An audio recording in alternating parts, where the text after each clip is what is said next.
Good afternoon, everybody. My name is Rose Gill, and I'm a principal at Bloomberg Associates. And on behalf of Bloomberg Philanthropies and our colleagues at the U.S. Conference of Mayors, welcome to this workshop. We continue to invite you to identify yourself in the chat. Give us your name, your title, and the city that you're from, so we have an understanding as we go along about who has joined us. We have, from the start of the pandemic in early 2020, through the Bloomberg E311 program, have been helping cities to navigate the complexities of the various federal funding programs, helping cities to identify, obtain, and retain the federal funding. As of December 2022, the E311 program met a milestone of over 6,000 city official participants from almost 1,400 cities, all of whom who have availed themselves of either the program's workshops or one-on-one consultations with our experts or other resources to help navigate on a timely basis issues pertaining to the federal funding. We have hosted 13 workshops, many of which have featured representatives from the federal funding agencies. And today we are equally excited to have federal representatives and one city spotlight with us today. So I want to thank my colleagues, Jamie Lavin and Adam Freed, and all of our partners at the U.S. Conference of Mayors to help organize this. And just a couple of housekeeping items before we get started. We would love for you to remain on camera to the fullest extent possible. Please put your questions into the chat in real time. There's no need to wait for the end of the program. We'll try and take a few during the program to make this as interactive as possible. And then we've left plenty of time for our panelists to remain on and answer your questions about these important oversight issues. And so with that, I am going to turn the floor over to Lisa Rihulo, who is the Associate Director of the Pandemic Response Accountability Committee, which has oversight of the $5 trillion in pandemic response spending and programs. Lisa previously served in positions at the State Department and the Government Accountability Office. And I'll turn it over to her to introduce our panel of federal guests. Lisa? Thank you so much, Rose. And on behalf of the PRAC, Pandemic Response Accountability Committee, thank you to Bloomberg Philanthropies and the U.S. Conference of Mayors and your teams for the opportunity to be here again today. And thank you all, the participants of the E311 network, for tuning in. We have a fantastic panel of subject matter experts for you today to provide an update on federal pandemic oversight. And we look forward to taking your questions either live, as Rose said, or if it's something that we don't know the answer to, we'll follow up with you after the webinar. Our first speaker today is Michael Horowitz, who is chair of the PRAC, in addition to his rather sizable day job as Inspector General at the U.S. Department of Justice.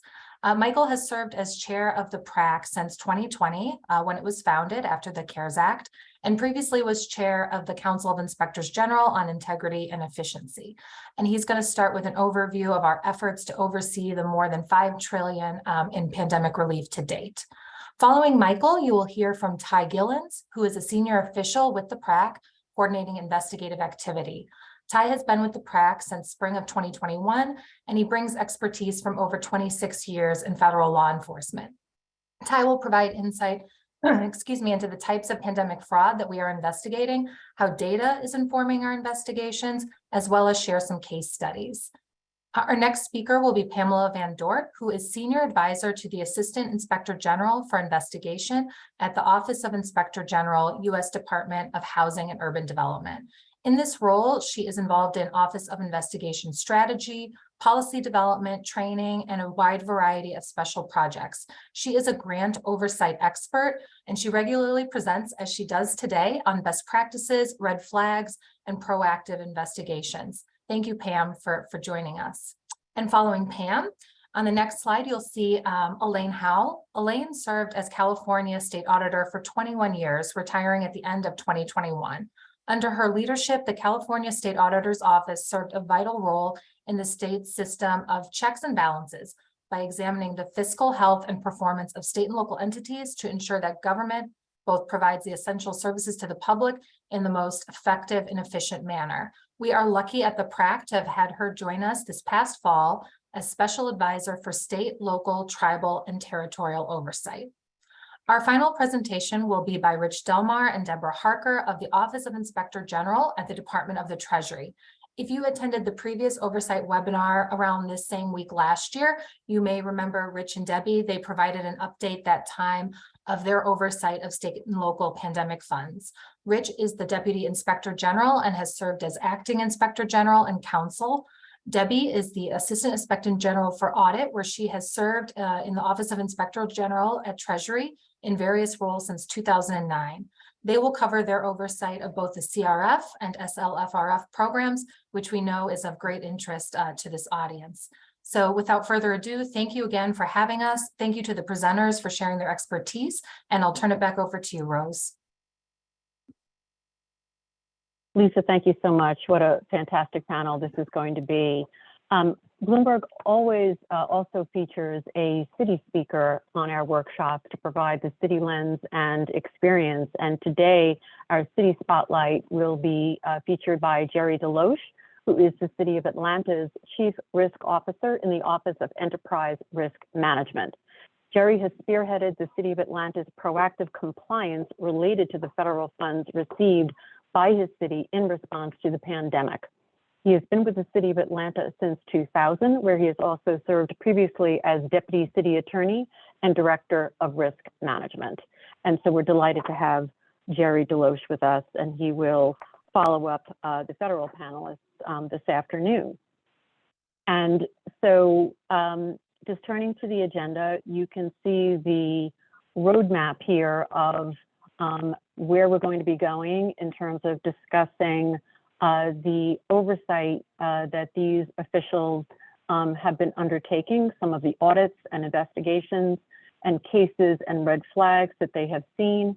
But the very positive news is here that they equally continue to have great advice about things that you can continue to do to properly record, spend, and procure and best use the federal funding that has come forth to help all of our cities. And so with no further ado, I would like to introduce our first speaker, my former colleague, Mike Horowitz. I could not be more delighted to introduce Mike. I've known Mike for 25 years. We were assistant U.S. attorneys together in the Southern District of New York, and I call him often for advice and guidance in connection with this work. And so, Mike, I'd like to turn the Zoom over to you to kick us off about the extraordinary work and service that you are doing at the PRAC. So thanks, Mike. Great, thank you, Rose. And when you say 25 years, I have to do a double take. It's unfortunately, but it is great to be here. Thank you to Bloomberg Philanthropies. Thank you to the U.S. Conference of Mayors for having us. We had a great presentation the last time. We've got another one set for today. It's very important for us to engage with all of you to make sure that you're hearing from us the kind of work we're doing, and that we can be available to answer questions for you on how we can help you do a better job ensuring that the money that's been spent and has been distributed to relieve the pandemic issues that have come up, whether in the healthcare side or the economics area, can be well spent. So with that, I'm going to do a very quick overview of the PRAC. We were created, PRAC is the Pandemic Response Accountability Committee. We were created in March 2020 through the CARES Act, which was the first big pandemic spending bill. And they gave us authority to oversee what now has become $5 trillion in pandemic relief. There are 20 federal inspectors general who make up the PRAC. Those 20 IGs have a community of 10,000 auditors, 3,400 investigators in total. The PRAC itself has about 50 employees. And what we're primarily doing is coordinating with our fellow IGs, as well as I'll talk about, with state and local oversight entities. We go to the next slide. This just gives you a graphic of where the $5 trillion came from. It started with a couple of $7 billion bills. Then it had the CARES Act at $2.1 trillion, the $900 billion bill at the end of 2021, at the end of 2020, and then the $1.9 trillion American Rescue Plan. Next slide. Just to give you some context, the 2009 Recovery Act, which was at the time the largest recovery bill ever, was about $860 billion. Total federal spending in FY19, the year before the pandemic, was about $4.5 trillion. And as I said, we're at $5 trillion now. And that's the oversight that we're doing as federal IGs. Next slide. So one of the key responsibilities that we have is ensuring transparency. As IGs in every context, not just the pandemic, we want to make sure the public knows where its money has gone to and how it's been spent. So, and this is one of the mandates in the CARES Act for us as a community. So next slide. One of the first things we did was create a website. You can see it there at pandemicoversight.gov. And we have created multiple ways that the public can go to the website, and all of you obviously can go to the website, and I just encourage you to do so, to explore where all of this money went and see how the money was spent. Without getting into too much detail, one of the biggest problems we've had is, with regard to some programs, the lack of information about where the money actually did end up going to. So you will see in some programs there is more granular level data than in others. But you will find, I think this is fair to say at this point, no more complete information in any other place than pandemicoversight.gov or how the $5 trillion was spent. Next slide. You can find this on our website if you want to see how that pie was divvied up and where it went to. If you click on the various parts of the wheel, it will take you further along to see how the money was spent, whether it was spent private sector pensions, unemployment, tax credits, etc. Next slide. So the other thing you will find on our website are federal, state, and local oversight reports. There are now over 500 federal IG reports and over 250 state and local reports. It's particularly noteworthy, the 265 plus figure you see there. We are hosting on this federal website reports of our partners at the state and local level.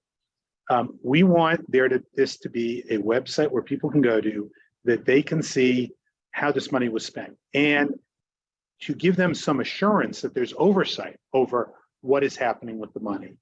And these efforts have brought us together with our state and local counterparts, whether they are state auditors, county auditors, state or local IGs, whatever form the oversight takes, we have been working closely with them. I'll add, it also includes Government Accountability Office reports, the GAO reports as well. Next slide.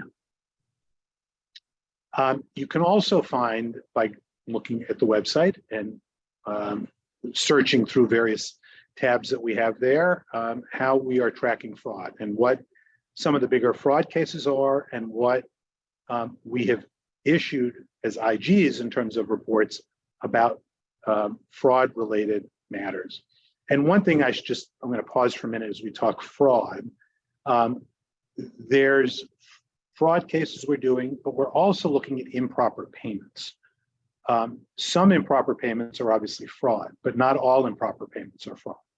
And that's something that we've tried very hard to keep it as we talk about these issues. When people ask us how much money has been lost to fraud, we've been very careful to speak about fraud versus improper payments. And for example, there were $3 billion in money that the IRS sent out, if you recall at the beginning of the pandemic, when most families got $600 checks from the government.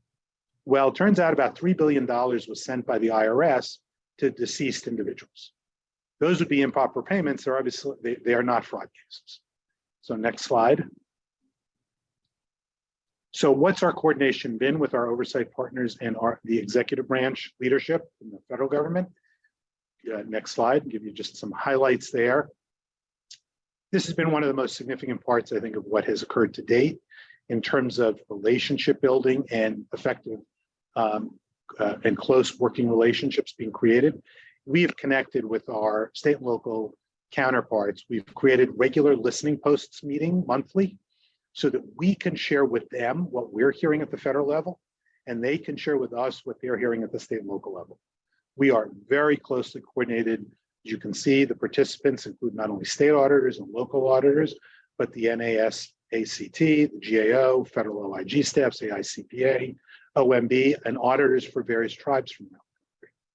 And we're talking about single audit requirements, we're talking about OMB guidance, and we're giving fraud alerts and early warnings as well. Next slide. We also created our first ever state auditor in residence program. The PRAC has welcomed 2 state auditors in residence from the Tennessee State Comptroller's Office. They are working with us at the PRAC, and we are funding them on this detail to work with us so we can learn from them, and hopefully they will learn from us as well, about how we can further these efforts, how we can better think about issues that can help at the state and local level, and doing significant coordination. We've also arranged, as you heard, to have Elaine Howell join us, who was the dean of the state controllers, and just a tremendous resource for us to have. And so, well, I'll let her speak, obviously, to all the issues she's aware of, but tremendously fortunate to have her on our team as well. Next slide. We've also been in close contact with executive branch leadership in a way that, frankly, we haven't really been for a long time. We have weekly meetings. I meet every Friday with the White House team and the OMB leadership team to talk about any issues that have come up, where we've had issues as IGs with agencies. If OMB or others have had challenges with IGs, we are engaging on those kind of about those kind of issues. We're also talking about what we're finding, what we're seeing, so that changes can be made and improvements can be made along the way. We've created what has come to be called gold standard meetings, where we're bringing everybody to the table, the agency, the PRAC, the White House implementation team, OMB, and the agency IG, to hear about what the agency's plans are for spending and controls for various programs, old and new, before they're implemented. So again, effective controls can be put in place, or more effective controls, I should say, can be put in place as a result of those discussions. As you can see there from picture, we also met with the president in April 2022, where he wanted to talk about what the challenges were we were seeing. We also met there. To his right in the picture is the director of OMB, very important person for our working relationship. So that's what we've been doing in terms of coordination at the federal level. Next slide. This has been a big part of what we focused on, is identifying and sharing lessons learned. We've already issued 2 reports, as you can see there. This is something we're going to be focusing on in the next 2 years of our existence. By statute, we go out of existence on September 30th, 2025. So we have about 2.5 years to go. And one of the things we're going to be looking to do is try to understand what worked well over the last 2.5 years, what didn't work well, and what can be improved. One of the things we've got going on is an impact review where we're visiting localities. We've been to Coeur d'Alene, Idaho, and Springfield, Massachusetts, to mid-size communities that we wanted to speak to. We're speaking to tribal organizations. We're going to speak to rural communities. And we want to understand what has worked well and what hasn't worked well, so that we can leave roadmaps for the future. Because as we all know, there are going to be future, hopefully not pandemics, but earthquakes, hurricanes, fires. We see the flooding going on right now in California. We want to leave a roadmap on how these programs and future programs, emergency programs, can be improved. Next slide. We've also done stakeholder listening sessions. You can find them on our website, the videos of them, touching on important issues. We've had participants from academia, not-for-profit, state and local officials, talking again about some of the issues, for example, what's worked, what hasn't, and some of the successes they've seen, some of the challenges they've faced. Next slide. And this is the last one. feel free, and hopefully you will, sign up for our emails, follow us on Twitter if you want to keep up to date on what we are doing. And with that, I'll go, I guess, back to you, Rose, I think, for any questions or to the next speaker. Yes, thank you, Mike.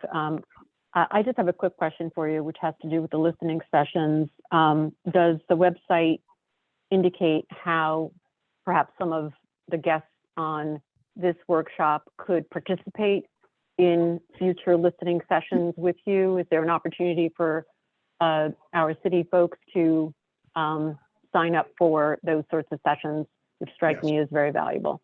Yes, absolutely. In fact, what I'd encourage you to do is sign up either for emails or for Twitter to follow us. And we, Lisa Riula, who spoke earlier, we are regularly sending out updates to everybody about what we're doing, including, for example, although this is obviously a private event, events like this, so that the public knows about our outreach and our efforts. So we are very much in the transparency business. Great, thank you, Mike. I think I'm going to now introduce our next speaker, Mike's colleague, Ty Gillens, who Lisa referenced previously. He is the National Program Manager for Investigations at the PRAC. Ty, the Zoom is yours. Thank you, Rose. Again, I'm Ty Gillens, Program Manager for Accountability at the PRAC.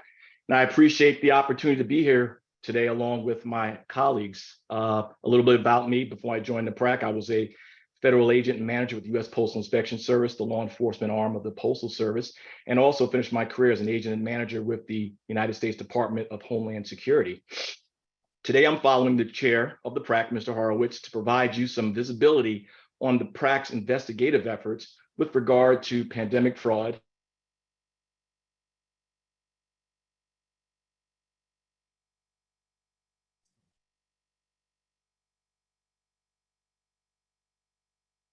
Ty, I don't know if you can hear us, but you have frozen.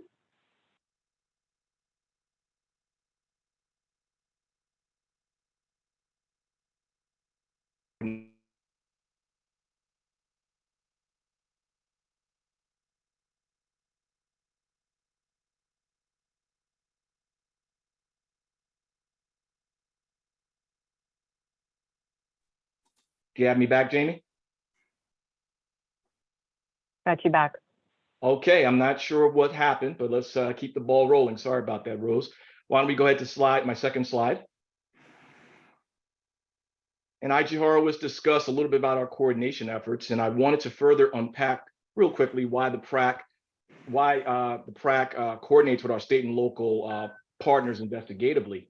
And quite simply, authentic collaboration and coordination on everyone's part makes responding and investigating pandemic-related fraud not only more efficient, but hopefully more successful, as we can both quickly identify fraud patterns, schemes, and the entities involved on how best to address those situations.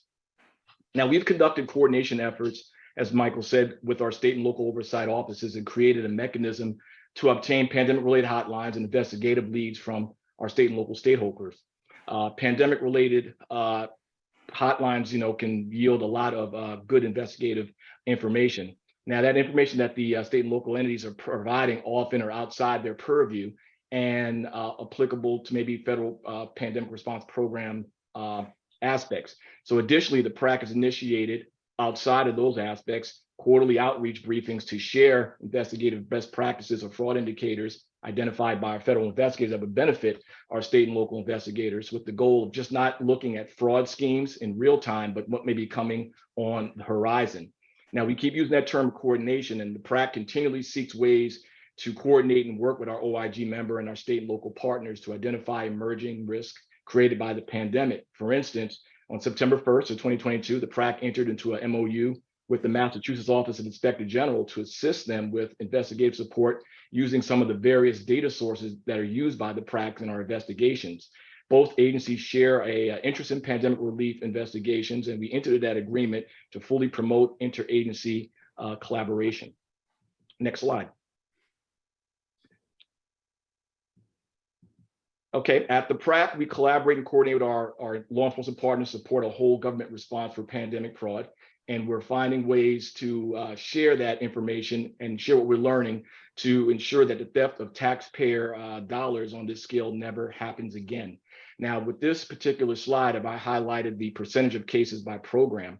Now, fraud in the Paycheck Protection Program, UI Insurance Program, and EIDL, the Economic Injury Disaster Loan Grants, continue to trend among our most prevalent investigations, in addition to investigations involving testing, supplies, treatments, and vaccines.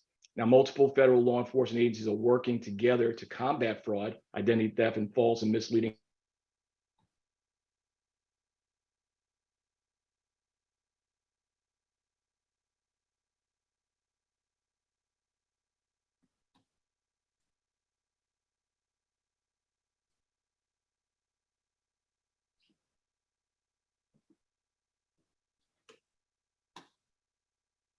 Hi, I think we just need to adjust your connectivity again. Thanks, Jamie.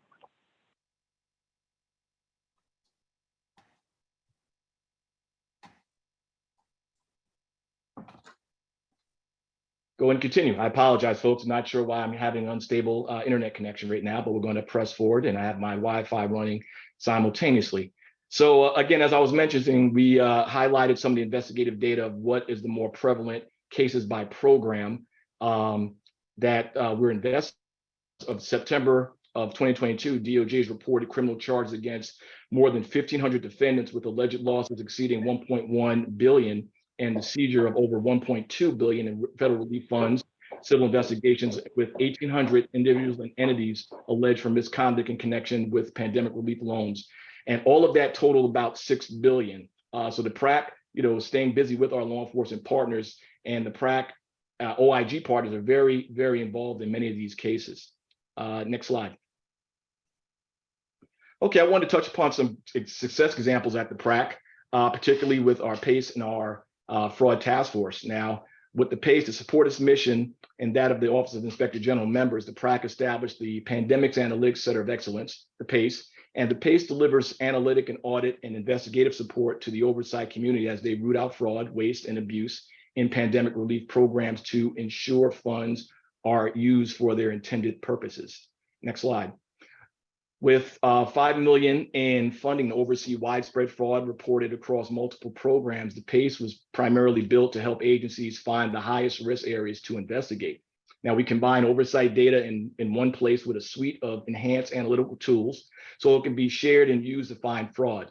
Now, one of our strategic priorities is to provide risk models to both assist oversight professionals with prioritizing program recipients for audit and investigations, and also tagging fraud complaints received from the public. Now, to date, the PRAC has acquired dozens of public and non-public federal spending data sets and has shared these data sets with our OIG partners to help investigators better identify fraud that crosses agency boundaries. Now, our analytics support tools include data matching, anomaly detection, risk modeling, social network analysis, robotic process automation, geospatial analysis, just to name a few. Now, the PACE supports OIG investigations and the PRAC task force through ad hoc and proactive projects. So we can tailor specific projects based on the agency's need. Our data analytics is harvesting and mining data for the task force to investigate leads and prosecute fraud. And something we get a lot of traction out is our social network analysis, which supports investigative work by uncovering insights on networks of individuals who may have defrauded pandemic relief program on major social media sites and the dark web as well. Next slide.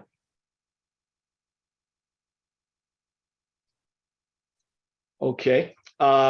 Advanced analytics, as I just mentioned, helps our partners address issues like identity fraud, multi-dipping, and fraud across pandemic-related programs. This kind of work by the PACE has advanced numerous investigations and investigative requests across the federal oversight community. Now, the PRAC task force has turned out to be one of our biggest success stories. It serves as a resource for the IG community, searching investigative resources into areas with the greatest need with regard to pandemic loan fraud. Now, when I joined the PRAC back in 2021, the task force was just merely a concept. And when you hear how we designed it, I think you'll agree it's a great tool to augment the resources to fight pandemic fraud. Next slide, please. And to give you a little more detail about the PRAC task force, it's really difficult to start a federal task force. And I say this because everyone is resource strapped. I saw that back as my days as an agent as well. Everyone is working on their particular mission, and resources can be very thin sometimes. It's hard to give up an FTE who's working cases for a home agency so they can work cases for the PRAC. So, I mean, let's be honest, they're making widgets, for lack of a better term, for the PRAC. They're really not able to make widgets for their home agency that's actually employing and paying them. So what we tried to do with our task force concept is create a win-win scenario. It's an opportunity for the PRAC and that agency to both come out ahead as we battle pandemic fraud. Now, the agents on our task force serve a detail, usually about 6 months, but many of them have signed lifetime details. But while they're working at our task force, they're continuing to carry their home agency caseload. We're utilizing the agency's case management system, their agency reports, so they're in a position not having to learn PRAC's internal reporting and use what the infrastructure they already have in place. Now, we assign them a few cases a year, which means they could work PRAC cases as the scheduling allows. So they're working their home agency cases while also squeezing in some pandemic fraud cases, which we're very appreciative of.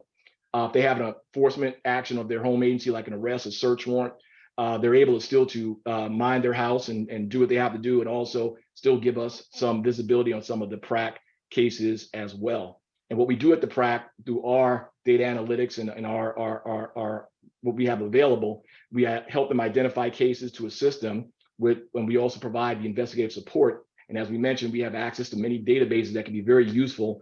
And we also have strong partnerships with the Department of Justice fraud section, and also with various U.S. attorneys' offices around the country. Each USAO has a COVID-19 coordinator that we are constantly in contact with. So we're able to present cases that we develop to those jurisdictions. We also, through our partnerships, deconflict our cases on the task force and try to ensure that the cases that we're working on the task force is not being worked by our larger law enforcement partners, such as the FBI, Secret Service, and HSI. Next slide, please. So what does the task force look like? And this slide depicts some of the agencies that we're fortunate to work with. We have the assistance of 15 different OIGs who provided the PRAC 50 agents. Now, what you see here are some of the larger agencies like the Department of Justice and the Department of Treasury, who are great partners, and they have the bandwidth to provide us significantly more in terms of agent resources, quite frankly, because they're larger agencies. But we also see here some of the smaller agencies, for lack of a better term, like the Tennessee Valley Authority, Amtrak OIG. They have stepped up, and they were gracious enough to give us assistance in this pandemic investigative space as well. And we appreciate those agencies for their commitment. Now, keep in mind, what you see here is not the sum total of all agencies working pandemic fraud. Several agencies that, like SBA OIG is a major player in PPP fraud investigations and idle fraud investigations. But agencies that you might not normally think of, like FDIC OIG, DOL OIG, Federal Reserve Board OIG, Department of Defense, IRS OIG, these are major players in the pandemic investigative space as well. We also have our partners from FBI, the Secret Service, Postal Inspection Service, who can jurisdictionally work pandemic fraud cases on their own. But the PRAC task force has these agencies assisting who may not normally be able to work investigations in the pandemic space. And real quick, I just wanted to point out just some of our liaison and contacts as far as the Department of Justice.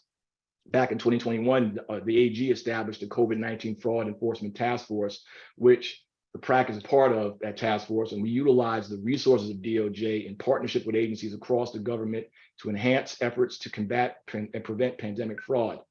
Now, what kind of cases are we working? And I mentioned that the PPP cases are pivotal. We're also working idle cases as well. And we're not really working unemployment insurance fraud cases. However, a lot of those UI cases overlap with the PPP fraud, which fraudsters that are multi-dipping in both pots of money. And again, we call that multi-dipping. Now, in case of terms of case generation, we use the PACE, their analytics is used, and another method of case generation that we're using is citizen reports. As I mentioned, we have access, we have a hotline that we created that received more than 4,000 complaints and tips that have been routed to the PAC and the other appropriate agencies, and we follow up where action is applicable. And we want to hone in again that coordination is still key between these agencies and us to effectively deal with this type of fraud. Real quick, some successes that our task force has had. We worked with the DOJ and created we worked with the DOJ and our NCUA partners, National Credit Union Administration law enforcement partners, to identify almost $9 million in potentially fraudulent pandemic relief funds held by credit unions that could be recovered. Also, in 2022, one of our cases, a jury in the Southern District of New York convicted a individual for his role in a $10 million fraud case, which was investigated by the PRAC task force and other law enforcement partners. PRAC is also part of other DOJ entities, particularly IOC2, the International Organized Crime Intelligence Operations Center, and also OCDEF.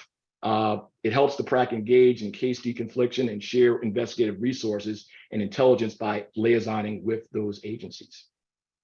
Next slide, please. Really quick, we're going to just Ty, talk. can I ask you a question, Ty? It's Rose. Yes, ma'am. With respect to any of your fraud cases or types of fraud that involve funds that are administered by a city or cities, do you find yourself seeking cooperation, coordination with any city government officials or city IGs? I ask that obviously because we have a big city audience here. This coordination that you've laid out is phenomenal. I just want to bring it down to a city level, if I may, because it looks to me like you're really reaching out to so many different entities. And I'm just wondering if, to the extent that the schemes involve dollars being administered by cities, whether you have experience or a practice of reaching out to city partners or city IGs. Well, that's in the front sites as we speak. Primarily, we have been focusing on the cases, particularly with PPP and EIDL. As I mentioned earlier, we are starting to, with some of our resources, work with SBA to maybe share some of these resources with more of our local and state partners, particularly, as I mentioned, we just signed a MOU with our state OIG, and we have some upcoming meetings along the lines with other OIGs from a state level as well. So a city, working with a city would not be off base in the future. We had certain legal parameters in which we had to work within to make that happen. And we have those doors opening up as we speak. So that is in our front sites, how we can have more coordination going forward in this fiscal year. Thank you, Ty. No problem. Real quick, just wanted to talk a little bit about our fraud trends and fraud typologies and just give you some continued visibility on some of the typologies that we're seeing during our investigations. This is not an all exhaustive list, but you're going to see have cases of individuals who applied for PPP loans and got the money and did something not smart with the money. We see people buying lavish cars, homes, jewelry. And those cases are really easy to work and follow the paper. But we see with fraud ring cases, we see much more complex, large scale conspiracies as well. And I'm just going to touch on a few of them in the slide. In terms of fraud trends, we see a lot of different things. Some of them you might be familiar with. In order to get a PPP loan, you have to have a business that was in operation in 2020. But we've seen companies that had really no purpose at all that were created particularly for committing fraud. We've seen companies who were literally incorporated just to do that fraud and to get PPP money from the government. Case out of the Eastern District of Louisiana, defendant was indicted for preparing over 110 fraudulent PPP loans totaling over $1.1 million. Strictly using Schedule C forms, doctored invoices, federal tax forms with a fictitious name, and the defendant used those fictitious business names on all their PPP applications. Solicited co-conspirators and paid them up to $100 per case, and recruiting these individuals, and had paid. They got these loans that they fraudulently applied for. She would take a cut of the money as much as $3,500. Shelf companies. These are what companies that have not done business. You might have a state employee or a state auditor who plans to retire and plans to start their own business as an accountant and auditor. That business might have been started with the best intentions, just not the use of present time. Those businesses can be repurposed for committing fraud. The shell is there. It's got a registration with the Secretary of State. The fraudster just dusts it off and presents it as a active operational business. The business structure is there, and they have Secretary of State. For all intents and purposes, it's really not an operational business needing a PPP loan. Corporate identity theft. We've seen real life companies that were stolen for purposes of identity just to apply for loans. The individuals have no relationships to the company. simply use the company for the reason to apply for a loan. Those individuals they have no connection to the company. And they go online, see the company's internet presence, and use that company to apply for the loan. And again, having no connections to that company. You'll see quick money movements going into accounts quickly in and out in cash withdrawals, cashier's checks. We've had cases where large portions of money went out in less than 30 days into cryptocurrency. That's becoming very big right now. And again, the monies are not, they should be going to be used to pay for business expenses.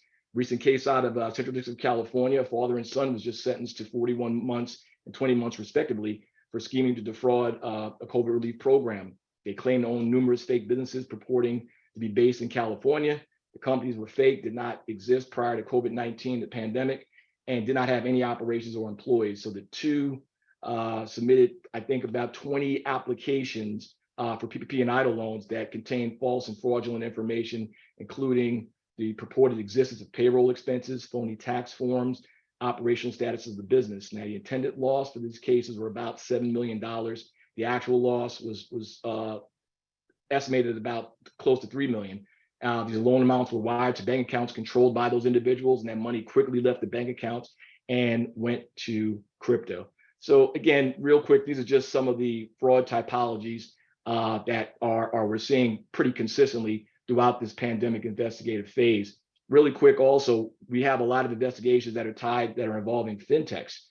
Blue Acorn, Cabbage are examples of types of fintechs, and University of Texas did a study about a year ago showing that the fintechs facilitate almost 70% of PPP loans, which accounted to a large portion of the fraud because of their weak internal controls and fraud methods. Next slide. Okay, one more slide, please. We're going to really quickly go just on a few other case examples. And I was talking a lot about the PPP and EIDL loans, but there are other types of fraud that we're still seeing across the radar that are pretty well with provider relief fraud, where you see here, provider relief fraud and state contracts and UI fraud. With the UI fraud, we have an issue with insider threat, where you have employees working with the bad guys perpetrating the fraud. In this case, the defendant was a contract employee for a state unemployment agency, and their duties was reviewing and processing and verifying legitimacy of UI claims. This defendant worked with outside actors and submitted numerous false claims daily. This defendant used her access to issue 700 claims totaling almost $3.8 million in federal and state unemployment benefits. Next slide, please. I mentioned provider relief fraud, where monies were provided to provide medical assistance during the pandemic. In this particular case, the lab owner bribed patient brokers would refer Medicare beneficiaries and doctors authorizing medically unnecessary genetic testing to his laboratory. So people are getting COVID testing, but they were adding on unnecessary testing for diseases like Alzheimer's, Parkinson's, that they were not medically necessary, and bundling this under the aspect of monies that were supposed to be used for COVID fraud and billing Medicare for these funds. This particular lab submitted almost $7 million in false and fraudulent claims to Medicare for these unnecessary tests. Next slide, please. And one other thing I wanted to provide, this particular case is very interesting because this included an executive director out in the state who was dealing with AmeriCorps. Now, AmeriCorps is a federally funded network, a national service program that addresses critical community needs, such as increasing academic achievement, mentoring youth, fighting poverty, and such. Now, in this particular case, the defendant, a former county councilman and mayoral candidate, served as the ED of a commission for that state, and that state service commission was responsible for administering AmeriCorps program funds for that state. That individual, through his commission, embezzled more than $38,000 in AmeriCorps funds by signing and authorizing contracts and purchase orders between that state commission and two companies that defendant owned and controlled without ever disclosing control of the companies. Now, the defendant spent the embezzled funds on personal expenses, and ultimately through investigation was sentenced to 46 months in prison. He was working with another state official who was a co-conspirator and was hired for that state's Department of Community Services Care Program administration, and he was responsible for administering CRF program funds. And during that same time, this co-defendant offered to provide financial benefits to the co-conspirator in order to influence in the approval of the defendant's application for 2 grants totaling almost $850,000 under the CARES Act. The defendant directed the employee to draft and submit false and backdated invoices under the grants and discuss ways how they can launder the money using bank accounts controlled by their wives. Now, this co-conspirator also was found throughout the investigation by, he was expecting to receive almost $250,000 in profit by working with this defendant. His co-conspirators pledged separately under a different case to embezzling funds as well, and again was sentenced to several months in jail as well, and had to pay restitution to AmeriCorps for the misuse of those COVID-related funds. Next slide, please. So those are really quickly just a couple of case studies that we've seen and an overview of some of the cases that we're working, not to mention our breakdown of our investigative aspects of the PRAC. What the PRAC has developed over the past few years as what we think is a very successful model for conducting oversight in a crisis. Now, it's a model that draws on existing capabilities of oversight, and also we want to surge capacities where needed. So we're providing important shared services, as I mentioned, through our PACE to Inspector General community, and we're trying and consistently trying to work more closely with our federal and state local partners with providing them access to our investigative data. So we look forward to continuing the work that we're doing to combat fraud, waste, and abuse in the federal pandemic fraud space. My number and emails on the screen, and if we can be of any service, please reach out at any time. Thank you. Hi, thank you so much. And we have everybody's contact information. I think it's at the end of the session on the last slide, so that folks can get in touch with you.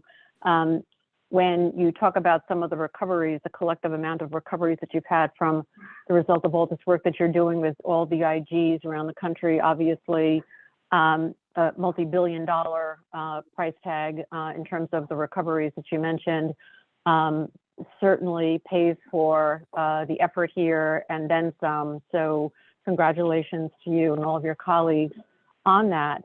We do have a couple of items that have come up in the chat during your very vibrant description of what's been going on with investigations.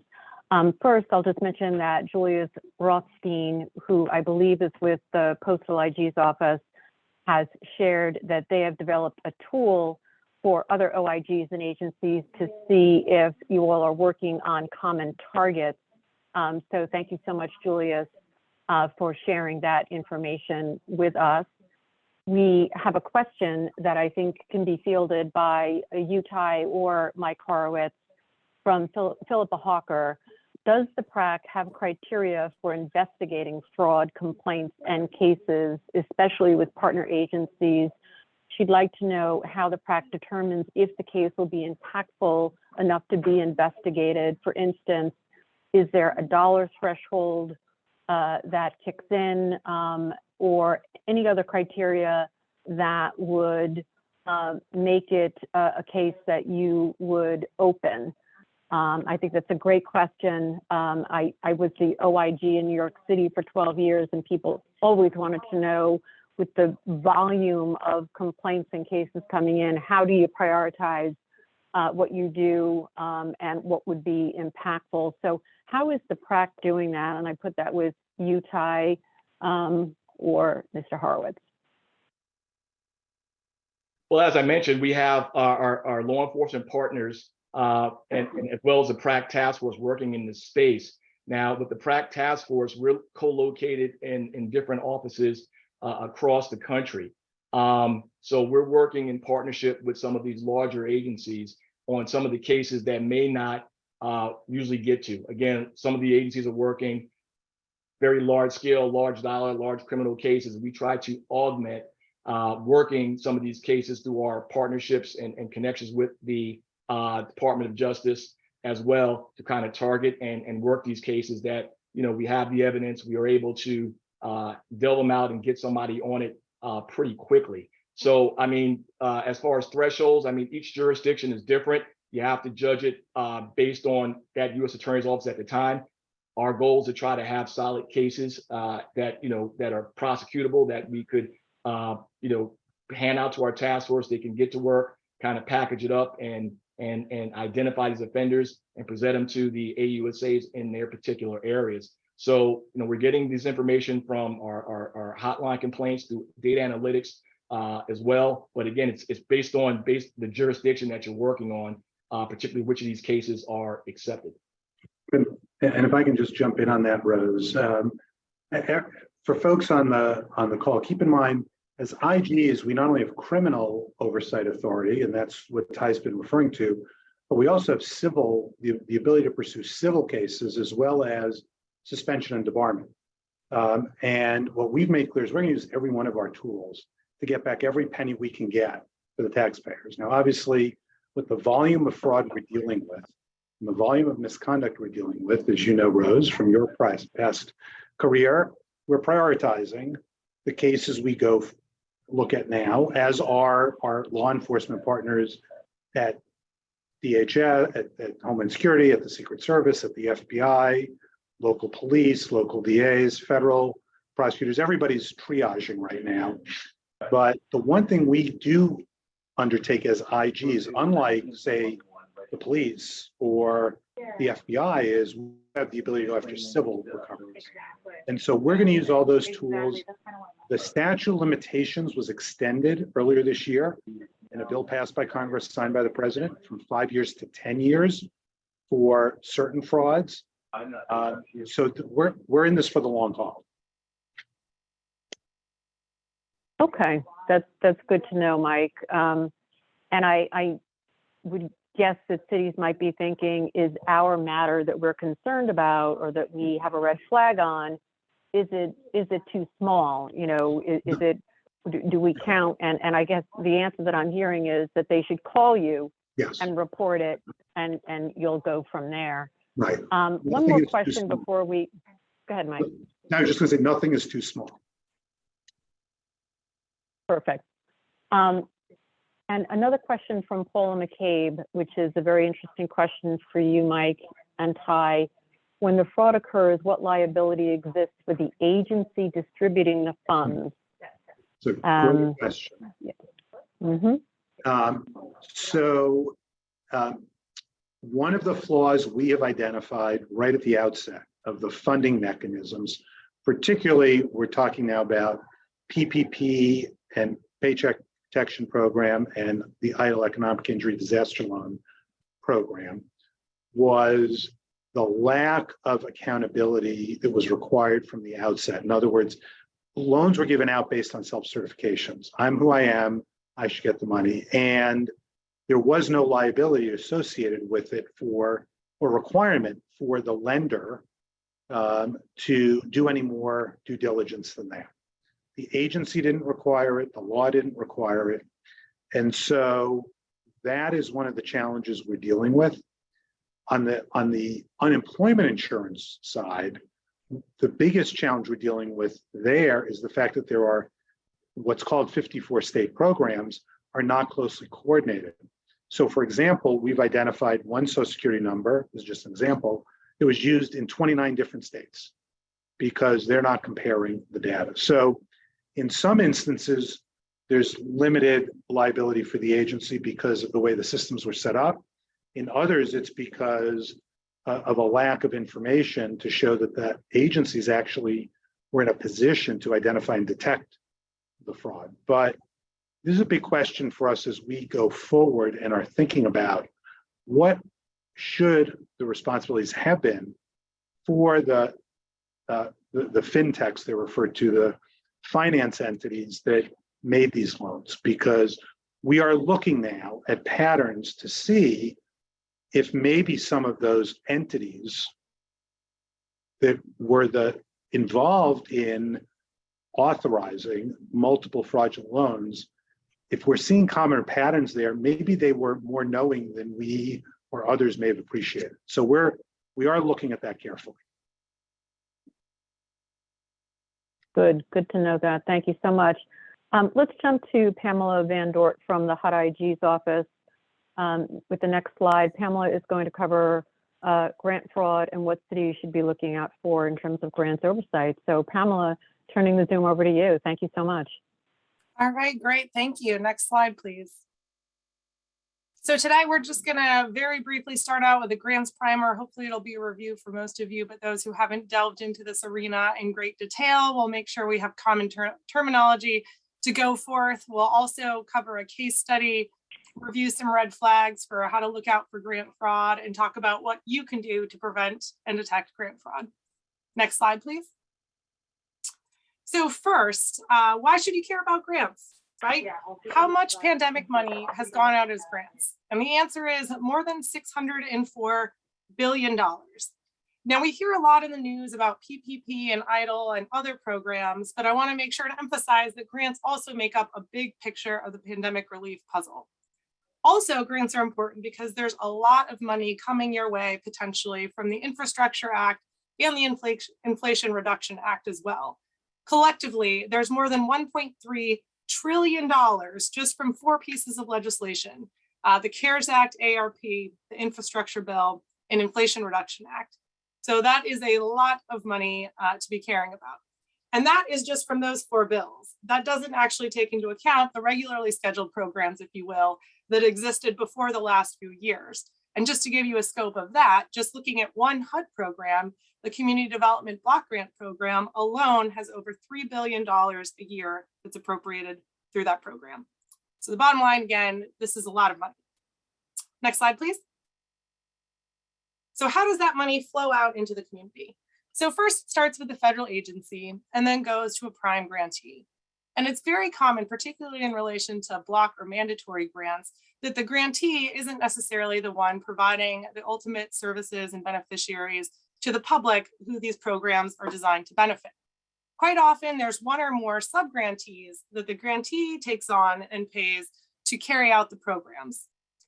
Those sub-grantees, in turn, often give funds to subrecipients and further contract out the work to contractors.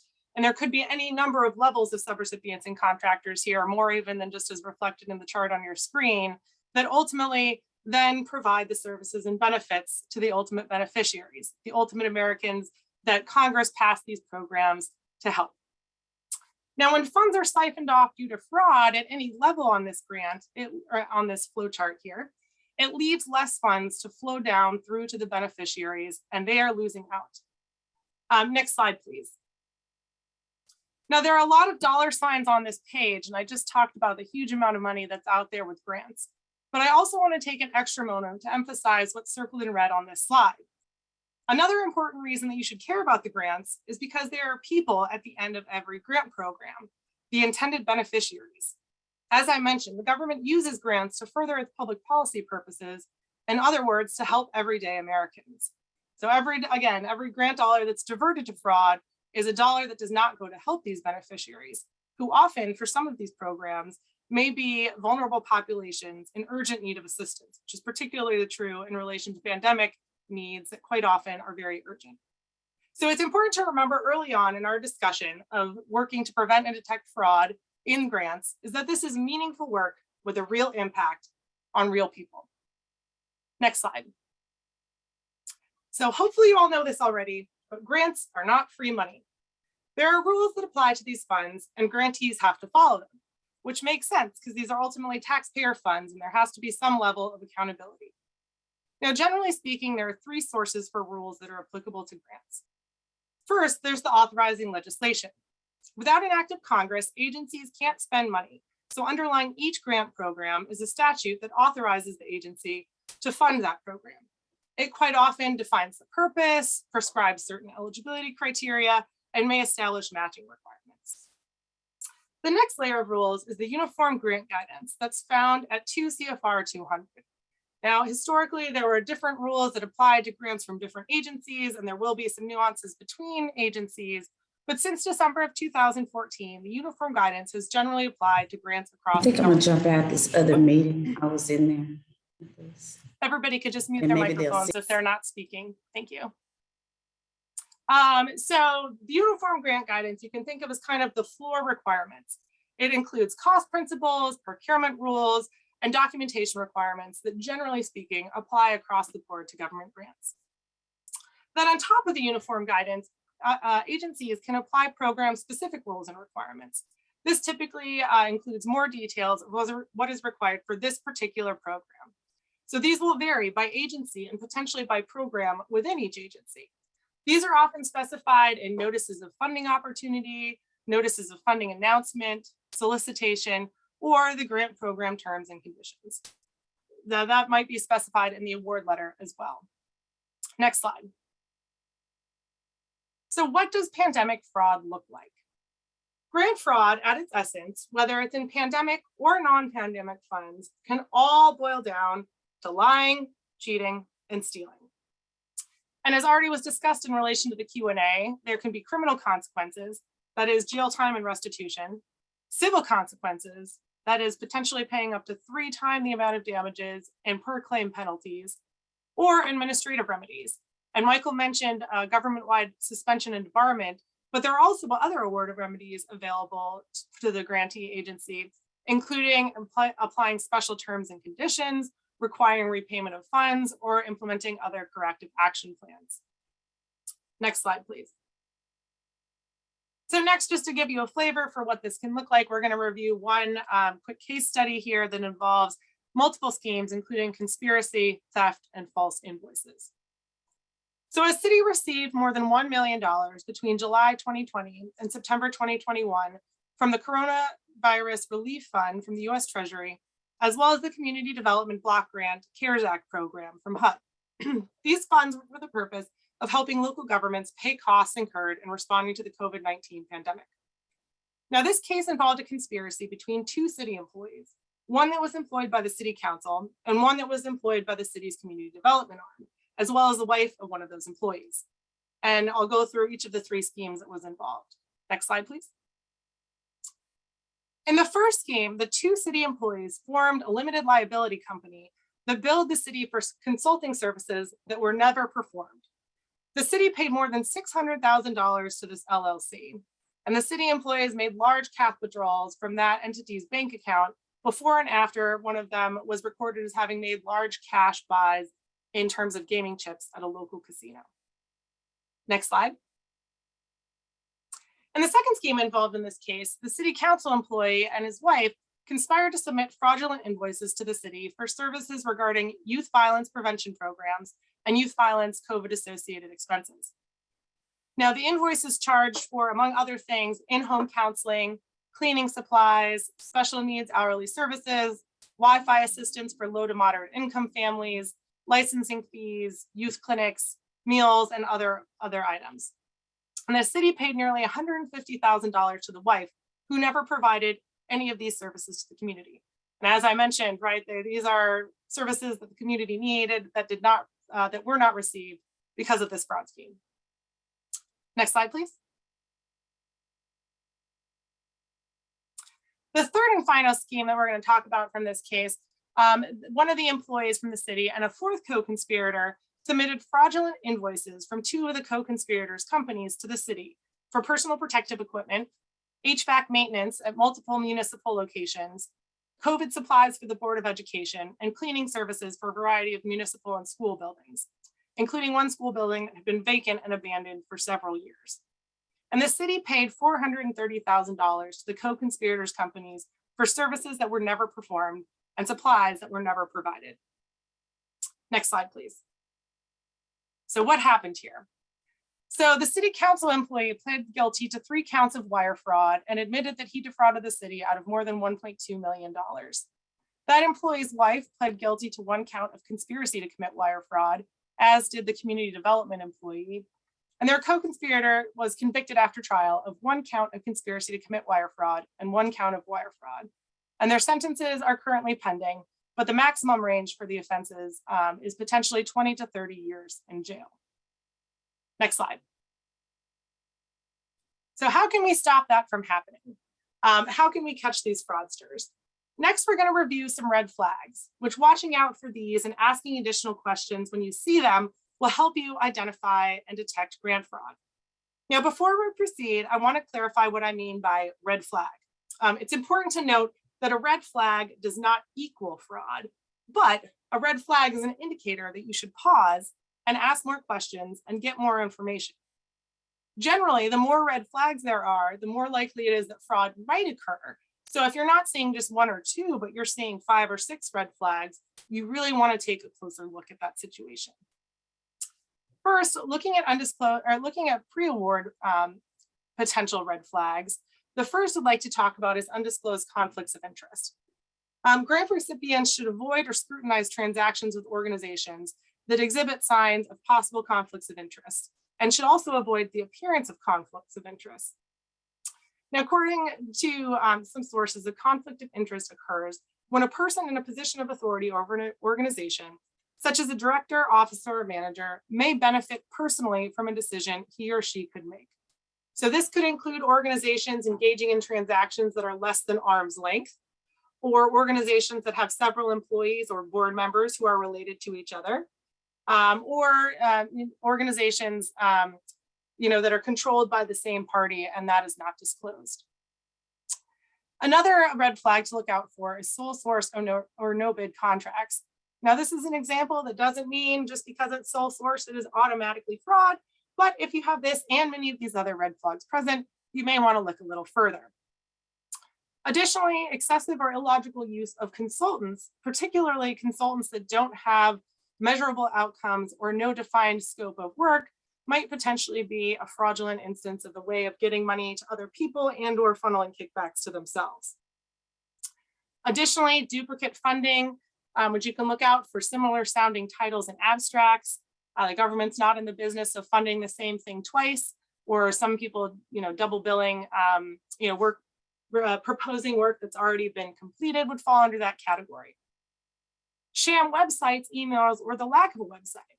It's 2023 now, and even small businesses, if they don't have an email or if they don't have a website, that may be, again, in combination with other factors, an indication that are they a real company, or are they just a shell company that's created just for the purpose of defrauding the government.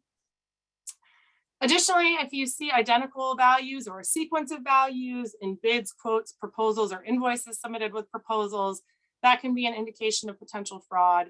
Or if there are entities included in the proposal or the plan of work that are listed on the System for Award Management's excluded party list, that can be another pre-award sign that you might want to look into this further. Next slide, please. So during the award, so you've applied, you've gotten the money, and now you're in the process of carrying out the work and billing the government for it. One potential red flag during this phase is large earlier expenditure reports or drawdowns. Now, this is another one where I just want to caveat, it depends on the nature of the program. If, for example, you're getting grant funds to buy a large piece of property, it would make sense that perhaps you have $1 million charge for that property at the beginning of the award. However, if it's a service-based grant where you've gotten $1 million to pay for salaries for services provided over 3 years, having $1 million drawdown of that grant right away could be a sign that something is not going as it should. Additionally, non-payment of subcontractors or consultants, a number of tips that we've received have come from unpaid subcontractors or consultants. And sometimes when entities aren't paying those folks, they're also doing other things they should not be doing and not following the rules.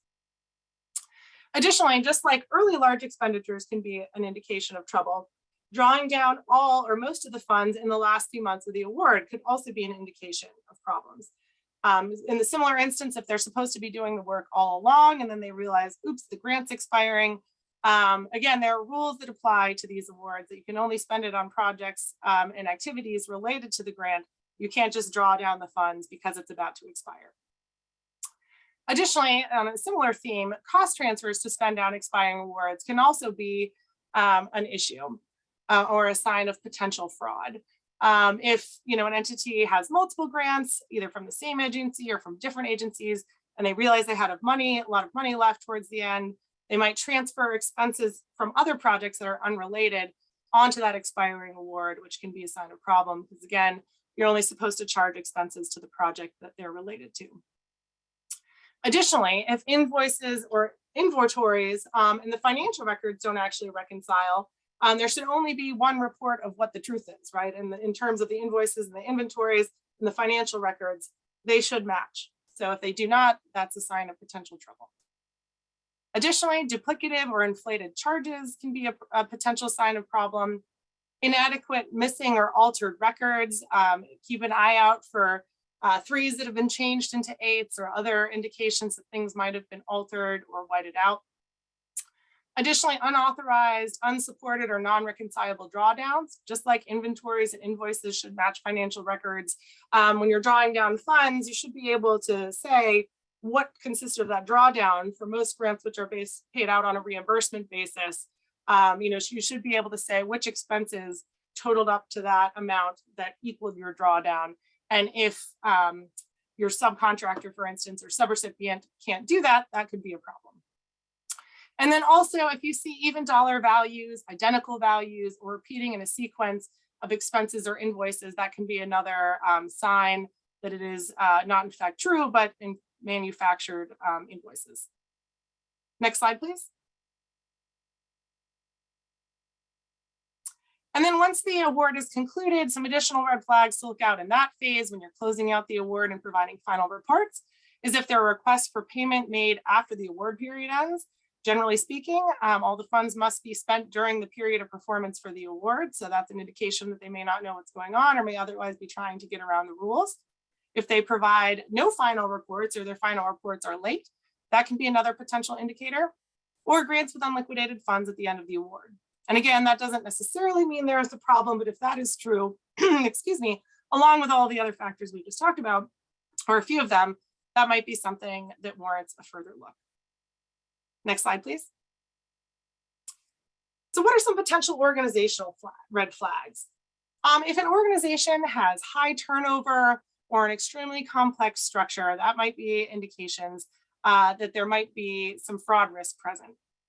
Additionally, a lack of clear job descriptions, right? If Sally says that Johnny is supposed to be keeping the books, and Johnny says that Sally's supposed to be doing it, and in the end, no one's doing it, that can be a big problem. Similarly, if there's a lack of segregation of duties, if there's just one person in control of all the finances and all the bank accounts, and they can just, have full control of signing checks and paying the credit cards, that can be a potential red flag as well. And additionally, especially in relation to the huge influx of funds that we talked about, insufficient staffing or lacking capacity can be a real challenge that can lead to increased fraud risk. Next slide, please. As far as policies and procedures, if they're lacking or non-existent, that's a big red flag. But also if they have policies and procedures, but they're conflicting, contradictory, or confusing, that's another potential sign of trouble. If the policies exist, but they're not followed, that can be an issue, as can having outdated policies. As I mentioned, it's 2023 and the uniform guidance has been in place since 2014. So if you're seeing policies that don't have updated references to the uniform guidance and still reference the OMB circulars, that's a sign that there might be some trouble and they're not referencing the appropriate rules. Additionally, if the policies and procedures have an inherent lack of separation of duties, unsupervised checking accounts, as we talked about, or use of credit cards, that might indicate a heightened risk for misuse of grant funds. Additionally, commingling, not inherently fraud, but it could be indicative of fraud, especially if some of these other red flags regarding insufficient documentation are present.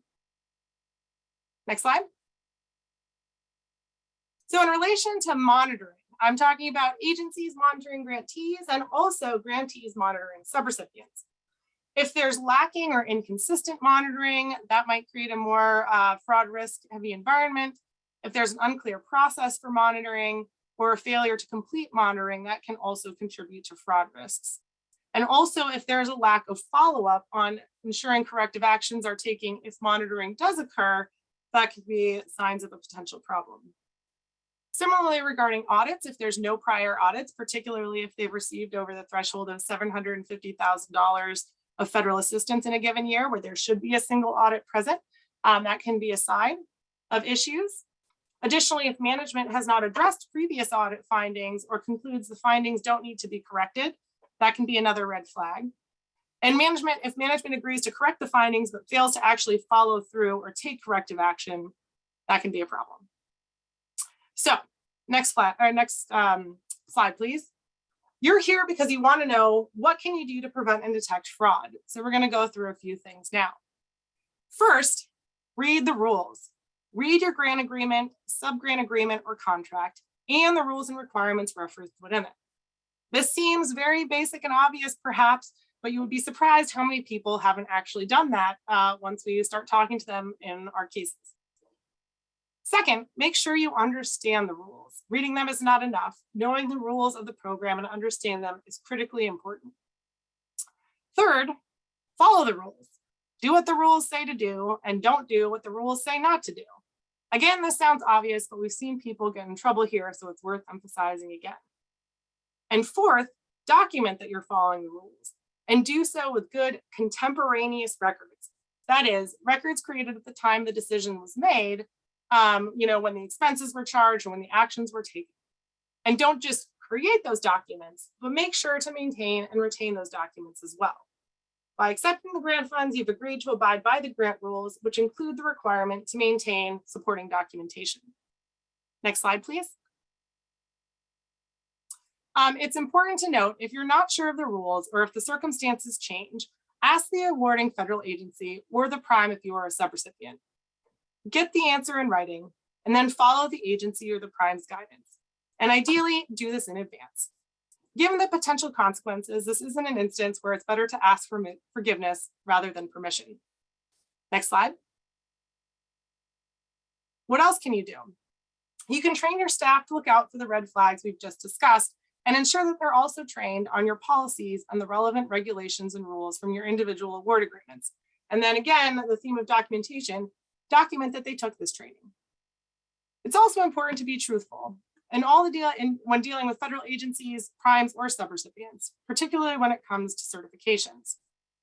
You can review and strengthen your forms.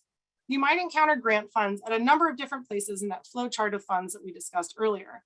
When you're distributing federal funds to subrecipients, it's important to include certifications throughout the life cycle of your subawards, applications, payment requests, and reports. That's including certifications from subrecipients and beneficiaries if you deal with them directly. Why are certifications so important? They put your subrecipients and beneficiaries on notice of the prime recipient, and the government's expectations, that you and the government expect them to be truthful and or that certain eligibility requirements have to and are being met. It also requires the subrecipient or applicant to acknowledge that willful misrepresentation of information or omission of material fact could result in civil, criminal, or administrative consequences. Now, if someone defrauds you down the road, strong certification throughout the life cycle of the grant will better enable the government, that is HUD OIG, other OIGs, and our prosecutor partners, to hold fraudsters accountable and try to make you whole. Certifications can serve as important evidence of knowledge and or falsity in civil, criminal, and administrative investigations. But certifications alone can't prevent fraud or mitigate fraud risk, so it's important to trust but verify the information you receive, particularly key data regarding eligibility. Next slide, please. This page is taken from a SIGI report on joint efforts to protect federal grant funds from waste, fraud, and abuse. And I'll put the link to this in the chat for everybody. This mentions what I said, the key best practice of including certifications at all stages of the grant, and not just certifications on truthfulness, but express certifications relating to eligibility criteria, expense reports and milestone reports, and other key aspects of these programs as well. Next slide. And Pamela, just to give you a quick cue, I think if you could wrap it about another minute or so, that would be fantastic. Sure thing. Yep. If you could go to the next slide, and then next slide, please. Sure. What else can you do? As Michael and Ty said earlier, you can report violations of the rules. I've included HUD's hotline as well as the PRAC hotline on this slide, which I believe should be available to you after the presentation. One of the most common sources of fraud detection is tips. So please speak up. If you see something, say something. Next slide, please. In fact, there are a few instances in the grant terms require you to make a disclosure. The Uniform Guidance Mandatory Disclosure Requirements requires grantees and applicants to disclose in writing in a timely manner all violations of federal criminal law involving fraud, bribery, or gratuity violations potentially affecting the federal award. Next slide, please. And finally, I want to ensure that everyone on the call knows that employees of grantees and subgrantees are protected from retaliation for making disclosures. The core value of the OIG community is the protection of agency employees and employees of grantees, subgrantees, and contractors who step forward to identify potential wrongdoing. Next slide, please.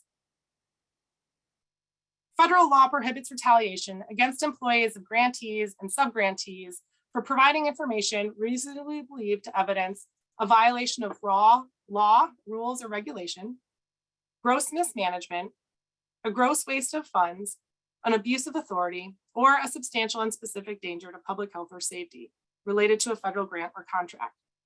Next slide, please. Employees of federal grantees, subgrantees, contractors, and subcontractors are protected if they make a whistleblower disclosure to, next slide, please, their management, the OIG, an official responsible for investigating misconduct, Congress, the Government Accountability Office, or GAO, or the Department of Justice, or a court or grand jury. Next slide, please. I've included the relevant statute here and some more links which you can access after the talk. Next slide, please. And here are some additional resources. The first two of which I will point out to you, hopefully have piqued your interest and you want to learn more about grant fraud. The first highlights efforts across the OIG community in the grant oversight arena. And the second specifically is a memo published by my office identifying lessons learned and risks from prior audits and evaluations of HUD's disaster program that HUD should consider in managing and mitigating risks for major pandemic grant fraud programs as well.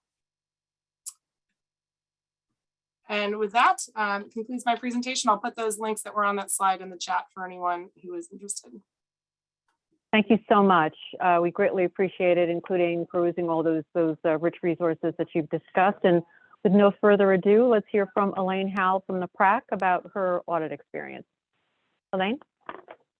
Thanks, Rose. And in the interest of time, I'm going to go through these slides very quickly because I know we only have probably, 10 minutes left, and we still have Deborah and Rich. So I'm willing to forego my presentation, but I can go through it relatively quickly. I mean, basically what I'm going to talk about, unless you want to just move to Debbie and Rich, because I know they're going to talk about SLRF and CRF, et cetera. I mean, I just need some. I think you've got a couple of great examples, Elaine. So why don't you just do them in the next couple of minutes? Okay, I'll go very quickly. So two things I'm going to present. When I was the state auditor in California, we clearly had to do some work related to pandemic relief coming into California. What my office does not have, or my former office, is the statutory authority to self-initiate audit work, unless we, similar to what GAO does, identify an issue as a high-risk issue. So that was the first thing we did. I mean, of course, everything shut down in March of 2020. The pandemic hit us pretty hard very quickly. Governor shut everything down. Legislature wasn't in session. So we designated the use of pandemic money as a high-risk issue. That allowed us to audit programs. So here's the risk assessment that we did. How much money were different agencies receiving? Which programs were they? Are there programs that were expanding? Are there new programs? Were there programs that required outreach and education to folks where individuals typically would not be eligible for benefits, but under the pandemic relief, they would be? Past audit findings was single audit work. And of course, the rapid nature of the allocations and urgent need of funding. So those were the risk identifiers that we used. And we issued a report in August of 2020. 18 agencies were going to receive or had already started receiving $71 billion. A huge amount of that was our Employment Development Department was estimating about $40 billion. Higher education was another pool of money that was significant. So we identified these agencies and determined which programs they would be managing so that we could, because resources are constrained, we could at least hit those programs and those agencies that were receiving significant money in California. So the issues that we identified that were common, and these are things that not only in the audits that we did in California, but some of the work I've been doing for the PRAC is looking at some local government audits. And these are issues that were identified in some of those as well. agencies not following federal guidance. There were some guidance that came out related to rental assistance programs about income verification, getting a copy of a rental agreement to make sure that you're verifying that this individual has in fact been impacted by the pandemic, and whether or not the agencies at the local level or at the state level are following that guidance to make sure they're verifying the income of the individual to make sure that they are eligible for this type of relief. So that was an example. Suspension of controls. The Employment Development Department in California suspended some of the controls that we typically use to identify, which is a cross-check with DMV records, was one control they lifted, and that subsequently led to a lot of fraudulent activity occurring in California. Allowing individuals to self-certify, as I mentioned, that was seen in some city audits that I have looked at on the PRAC website. As Mr. Horowitz stated earlier, there's a lot of information on the PRAC website, and it's relatively easy to get to programmatic if you're interested in rental assistance, or to local government, et cetera. The other area is monitoring. It's either not occurring or it's not robust. Related to rental assistance, there was one city that looked at some of the community-based organizations that were assisting in providing these benefits, but they weren't monitoring all of the agencies. They looked at a handful of them, and they didn't make sure that they covered the entire spectrum. Limited resources devoted to oversight. That's why it's critically important to do your risk management, look at your controls, et cetera. The timeliness of oversight is really important. I push that with my staff. If we get an audit out too late, the agency, the administration is not going to have the ability to make adjustments to fix some of the controls. So you really got to get that work done. As Michael said earlier, Mr. Horowitz said earlier, improper fraudulent payments. In the rental assistance audits that I looked at, again, these are local government audits. Some cities identified potential duplicate payments where some money went directly to the state program to provide benefits. Some money went directly to localities, but some individuals who were receiving payments, the system identified that they had received payments not only from the city, but also from the state program. So there's a duplication there. And the problem was the system identified it, but then there wasn't any follow-up to make sure that there weren't any duplicate payments. I talked about eligibility, imposter fraud versus stolen identity. So last slide, again, I want to get to Debbie and Rich. Identify those risks associated with receipt and use of federal funds. Assess your controls, and it's not a one and done thing. Assess them again, modify. Once you modify, assess them again.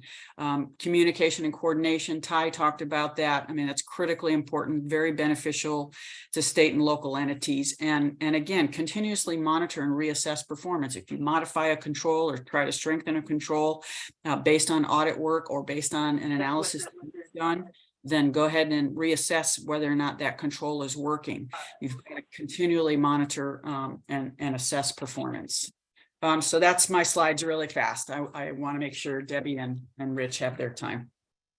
Elaine, thank you. And everybody can also read the slides because they'll be part of the materials that get posted. So thanks very much. And we do want to turn to Treasury now. And if anybody would like to stay a little bit over, I know that our panelists are willing to do so. So we've still got quite a few folks on the Zoom. And with that, I'll turn it over to Treasury.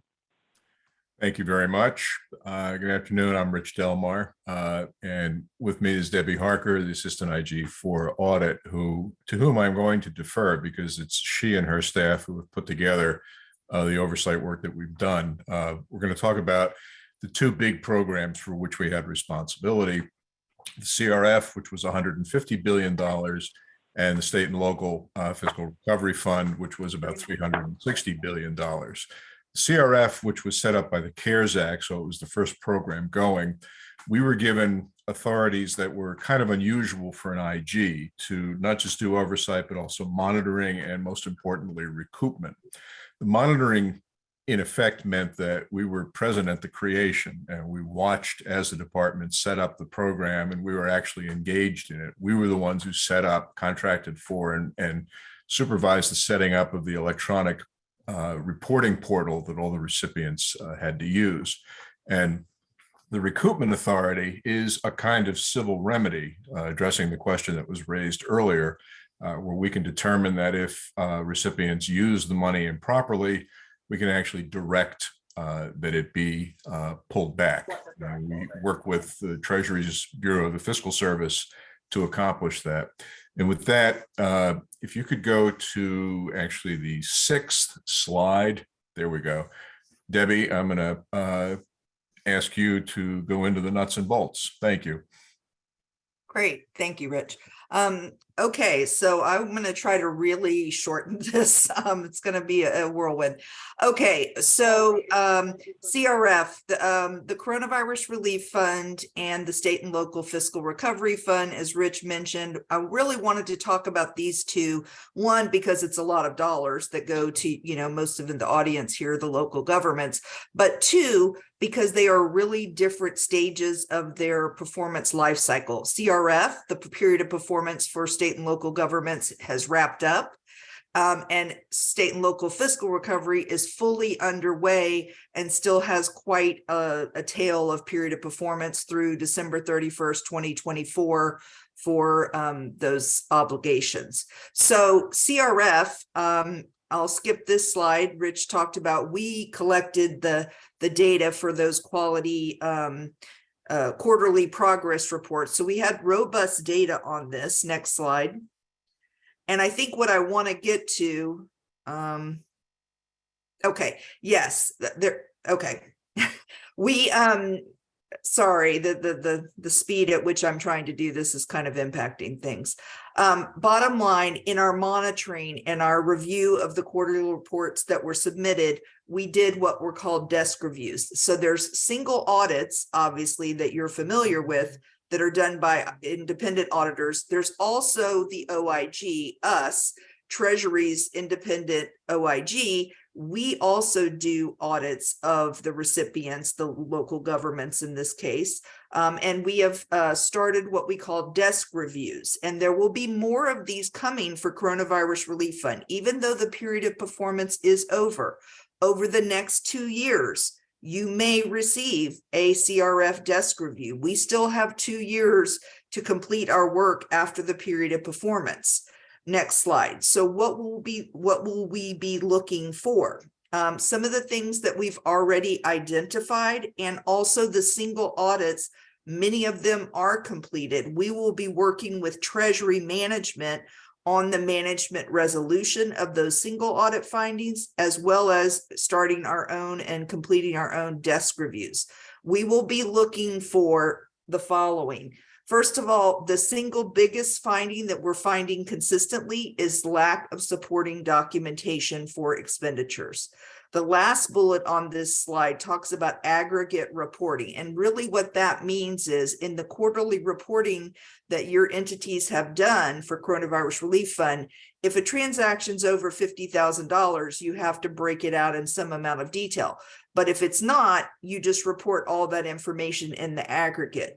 What has happened is we're finding that a lump sum was reported, but when we go back to the entity, they do not have the detail or the support to back that up. That is through single audits and through our desk reviews. The single biggest finding is lack of supporting documentation, and that can, through unsupported costs, result in a recoupment. The other thing that we're finding in the single audits is procurement findings. Local governments need to follow the uniform guidance. I'm not going to dive into that deep right now because we don't have time, but you need to follow uniform guidance, and you need to follow those suspension and debarment rules. That is a common and consistent finding we're seeing. And finally, very, very important, the payroll expenses. This is the single biggest thing I want to point out. For the payroll, most of you have reported it in the portal in the aggregate, because most payments for payroll are not greater than 50,000. So there's a big lump sum that you may have reported for payroll. If it is public health and safety payroll, your fire, your EMS, your hospital workers, those are public health and safety. And there is an administrative convenience. There's not a lot of documentation that's required. It would just be their normal payroll records would be all that's required. If you are charging salaries for someone in the mayor's office, a communications, a public relations person, somebody from a different department in information technology or something of that nature, that payroll requires additional support. It requires that you substantiate and show through documentation that they were, quote unquote, substantially dedicated to the pandemic. And you have to be able to show that in charging those payroll expenses. So again, that is one of the biggest areas as well that we are finding issues on that non-public health and safety payroll, where you are having to show some detailed support for time worked. That has been an issue. Next slide. Okay, recoupment. If we find that costs are unsupported or not allowable, and I gave some examples of what we're consistently finding, we can seek recoupment, and we will also through the single audit process, through management resolution, we would seek recoupment if those are not addressed. We will, along with Treasury, be working with recipients to try to see if they have any other eligible expenses that could suffice in the case that there were unallowable or unsupported costs. But in the end, if they're not, we will seek to recoup them through the normal process with our Bureau of Fiscal Service. Next slide.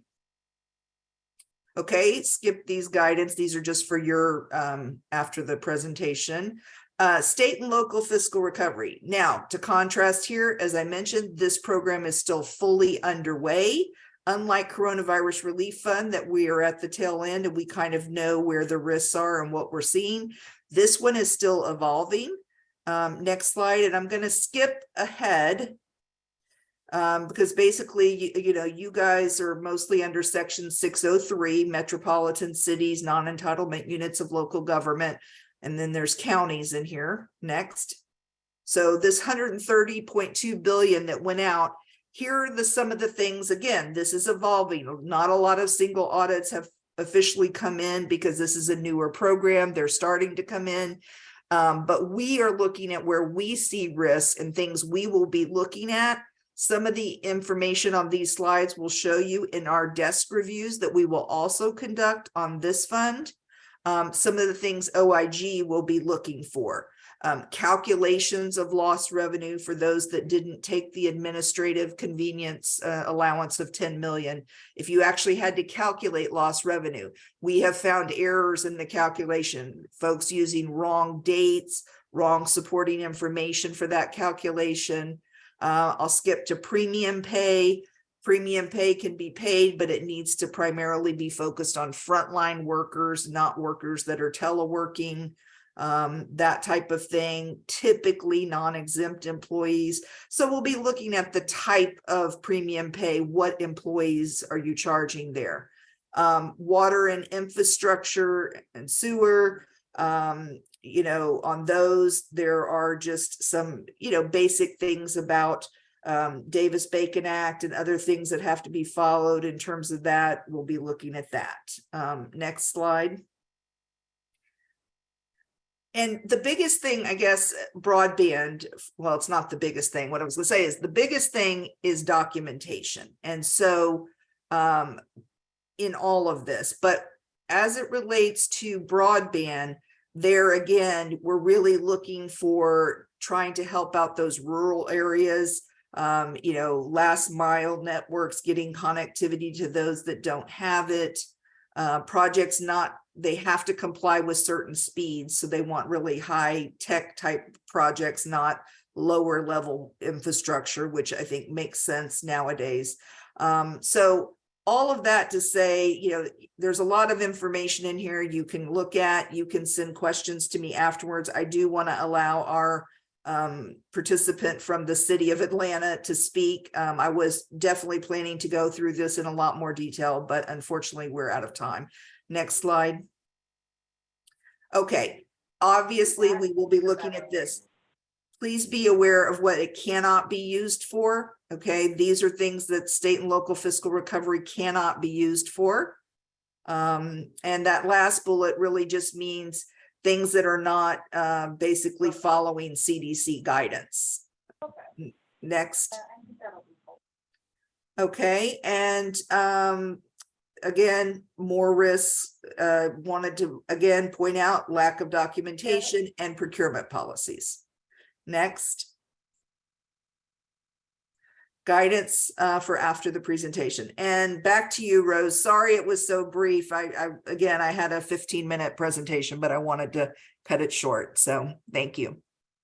Well, that's what happens when everybody's got great stuff to say. So we definitely appreciate your staying on with us, Deborah. And we've got over 115 people still on the line. So I'm going to turn it over to Jamie Lavin for a moment, who I believe is going to conduct just a quick feedback survey. Thank you all. I'll put up the poll now, and you guys can fill it out while Jerry is speaking in the interest of time. So if you can please just fill it out, it helps us be able to program. Thank you. Perfect. Jamie, thank you. And Jerry, if you could just join us, please, and let us know in some detail about your City of Atlanta experience with the arc of overseeing the funding from several years ago to today, how you did that and what the result was. Right. Jerry? Good afternoon, everyone. And I'm pleased to be here. I will share with you briefly some of the things that we did initially as the pandemic was developing. One of the first things that the City of Atlanta did is that we had a three-pronged approach to how we were going to respond to the pandemic. In the very early stages, before the pandemic was declared, we had what we call an executive advocate that provided guidance and leadership for that. That executive guidance came from our CFO and from the Chief Operating Officer. We also created what we call an internal working group that was monitoring the pandemic as it made its way across the world. And that internal working group consisted of organizational people, operational people, and strategic members who could identify and address issues. We had representatives from our support departments, finance, law, procurement, and HR, as well as the operational units. The internal working group monitored the event and transitioned into what we are now calling the cost recovery team. Once the pandemic was declared, our internal working group transitioned into the cost recovery team. The cost recovery team had two prongs. It had a core working group, which consisted of staff from different departments that were internal program leads. And then we had what was called a governance group, which consisted of senior leadership from within the organization, which created accountability and helped us to develop internal controls. I would like to note that an important aspect of our cost recovery team was the division of responsibility. We made sure that personnel responsible for program management was not the same team that's responsible for monitoring and reporting. Once the funds were provided to the city, we had to do what we call execution of our programs. We divided our programs into two categories. We had internal programs, which were managed by city staff. Some of those internal programs had a direct impact on the city, and others had a direct impact on the service that the city provided to residents. And then we had the external programs. Those were programs where we used an external partner, but it still had to be managed by an internal team lead. An important aspect of how we rolled out our program was that we engaged an outside consultant who had experience in federal compliance. We engaged the external resource to assist with the compliance and reporting. This proved to be a valuable resource in several ways. Before we launched our programs, we had each program to be reviewed for eligibility. The consultant, which was Landmark Consultant, they also provided us with document control, compliance review of the programs, and they assisted in the reconciliation of our funds with our internal finance department. Next, another important aspect of our program was communication. We initially started out with weekly meetings for both the cost recovery group and the governing committee.